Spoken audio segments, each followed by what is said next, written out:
नमस्कार साथियों एवं प्यारे बच्चों। मैं पूजा सिंह आप सबका स्वागत करती हूँ अपने इस चैनल पे। कहानियों की दुनिया में आज हमारी कहानी है विक्रम और बेताल की कहानी। विक्रम और बेताल की कहानी बहुत ही अच्छी कहानियों में आती है। ये हर उम्र के लोगों को पसंद आती है और मैं अपनी बात करूँ तो मुझे यह कहानियाँ बहुत पसंद थी, कल भी और आज भी। उम्मीद है आप सबको भी यह कहानी बहुत अच्छी लगेगी। उसके लिए आपको इसे पूरा देखना होगा, तो इस वीडियो को पूरा जरूर देखें। कहानी शुरू करते हैं। राजा विक्रमादित्य एक सन्यासी को वचन देते हैं कि वो जंगल से बेताल को पकड़कर लाकर उनको देंगे ताकि सन्यासी का यज्ञ पूरा हो सके।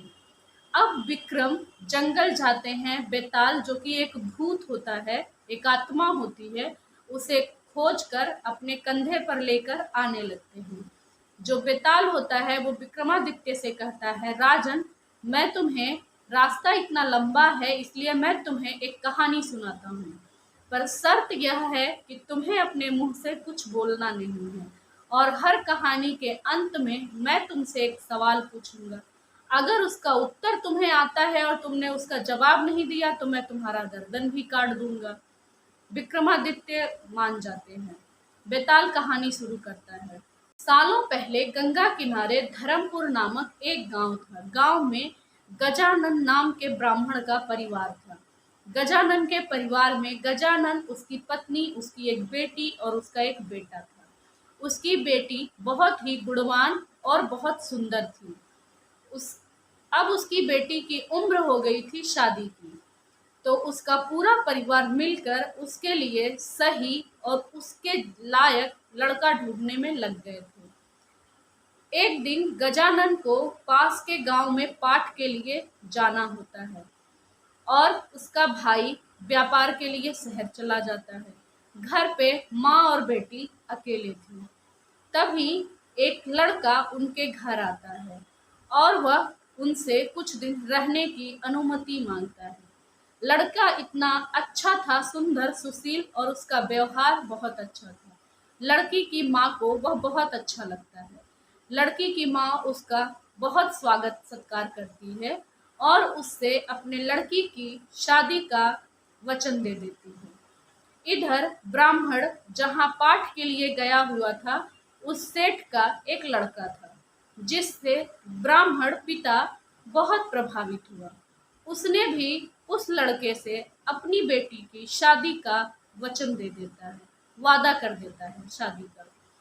दूसरी तरफ भाई जो व्यापार के लिए गया हुआ था, उसे वहाँ एक बहुत अच्छा मित्र मिलता है और वह भी उससे इतना प्रभावित हो जाता है कि वह भी अपनी बहन की शादी का उससे वादा करता है। पिता और भाई अपनी पसंद पसंद के लड़के को लेकर घर वापस आते हैं और दोनों चौंक जाते हैं क्योंकि घर पे पहले से ही एक और लड़का बैठा हुआ था। अब लड़की एक थी और लड़के तीन थे। परिवार में माँ, पिता और भाई सब सोचने लगे आखिर किस लड़के से लड़की की शादी की जाए। तभी पड़ोसी दौड़कर आता है और खबर देता है, गजानन, तुम्हारी बेटी को एक जहरीले सांप ने काट लिया है।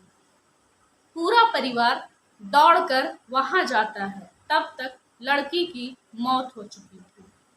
तीनों लड़के बहुत दुखी होते हैं।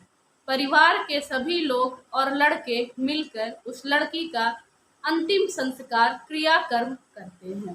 क्रियाकर्म के बाद एक लड़का उस लड़की की हड्डी लेकर जगह जगह अपना फकीर बन के निकल जाता है, घूमता है।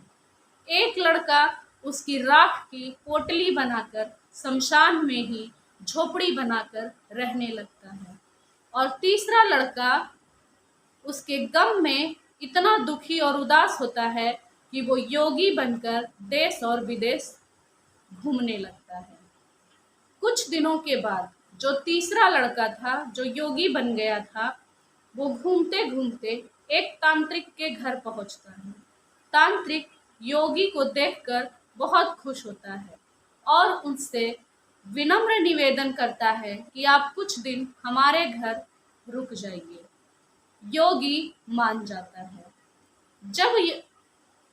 जब तांत्रिक की पत्नी सबके लिए खाना पका रही थी, उसका एक छोटा बच्चा था जो बार बार रो रहा था।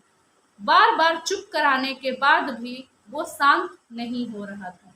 पत्नी खिंच जाती है और वह उसी चूल्हे में उस लड़के को डाल देती है। यह देखकर योगी को बहुत गुस्सा आता है और वह उठकर जाने लगता है। तभी तांत्रिक पूछता है, क्या हुआ योगी महाराज, आप बिना खाना खाए क्यों जा रहे हैं? योगी कहता है, मैं ऐसे घर में कैसे खाना खा सकता हूँ जहाँ डायन माँ रहती हो, जो अपने ही बच्चे को चूल्हे में डालकर मार देती है। तांत्रिक मुस्कुराते हुए एक किताब उठाता है और कुछ मंत्र बोलकर पानी फेंकता है। चूल्हे में से लड़का हंसते हुए बाहर आ जाता है। यह देख योगी बहुत खुश होता है और मन ही मन सोचता है, काश यह किताब मुझे मिल जाए तो इससे मैं अपनी होने वाली बीवी को फिर से जिंदा कर सकता हूँ। यह सोचकर खाना खाकर जब सभी लोग सो जाते हैं, योगी चुपके से वह किताब चुराकर वहां से भाग आता है और वह उसी शमशान में पहुंचता है जहां उस लड़की को जलाया गया था। वह जो दूसरा लड़का था जिसके पास राख की पोटली थी, उससे लड़की के राख को लेता है और दोनों मिलकर उस तीसरे लड़के को ढूंढते हैं जो हड्डियां लेकर गया था। उसे भी ढूंढने के बाद राख और हड्डियों पे योगी लड़का किताब से मंत्र पढ़कर पानी फेंकता है और लड़की मुस्कुराते हुए बाहर आती है। तीनों लड़के बहुत खुश हो जाते हैं। अब बेताल चुप हो जाता है और विक्रम से पूछता है, बताओ राजन, लड़की का असल में पति कौन हुआ? विक्रम कुछ नहीं बोलते। बेताल गुस्से से बोलता है, यदि तुम जानते हुए भी उत्तर नहीं देते हो तो मैं तुम्हारी गर्दन अभी काट दूंगा। विक्रम बोलते हैं, लड़की का असल में पति वह हुआ जो उसकी राख को लेकर उसी शमशान में जीवन बिता रहा था। बेताल पूछता है, कैसे? राजा विक्रम ने बताया, जो लड़का उसकी हड्डियां लेकर गया था वह उसके पुत्र समान हुआ और जिसने तांत्रिक के मंत्र से उस लड़की को पुनर्जीवित किया वह उसके पिता के समान हुआ। परंतु जो लड़का उसकी राख को लेकर जीवन भर जीने का इरादा करके वहीं पे बस गया था, वही असल में उसका पति हुआ। बेताल हंसने लगा और बोला, राजन, तुमने बिल्कुल सही उत्तर दिया, परंतु शर्त के मुताबिक अब मैं चला। कहते हुए बेताल उड़कर वापस जंगलों में चला गया। उम्मीद है कहानी आपको बहुत अच्छी लगी होगी।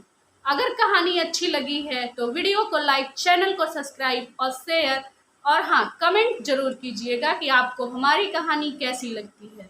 और यदि आप मुझे कोई राय देना चाहते हैं तो जरूर बताएं। बाय।